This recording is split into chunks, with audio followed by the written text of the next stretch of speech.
Hello everyone, మీరు స్ట్రెస్లో ఉన్నారా? అయితే ఈ వీడియో మీకోసమే.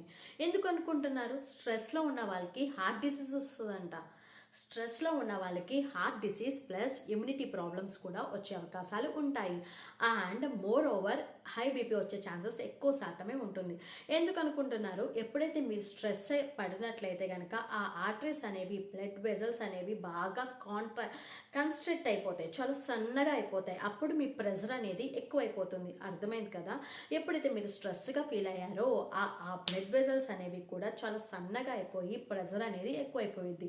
దీనివల్ల హై బీపీ, అలాగే మీరు చాలా ఒబేస్గా, బండగా మారిపోతారు. ఇంత బండగా అయ్యి తగ్గాలి అంటే ఎలా తగ్గుతారు? ఫస్ట్ మీరు స్ట్రెస్ని తగ్గించుకోవాలి కదా. స్ట్రెస్ని తగ్గించుకుంటే మీరు లావు తగ్గుతారు, అలాగే బీపీ తగ్గుతుంది, అలాగే మీకు హార్ట్ డిసీజెస్ వచ్చే అవకాశాలు కూడా ఉండవు. అలాగే మీ ఇమ్యూనిటీ బూస్ట్ అనేది బూస్టప్ అయ్యేది. ఈ వీడియో కనుక మీకు నచ్చినట్లయితే కనుక లైక్ చేసి, షేర్ చేసి, సబ్స్క్రైబ్ చేసుకోండి. Thank you for watching Madhuri vitals RNO.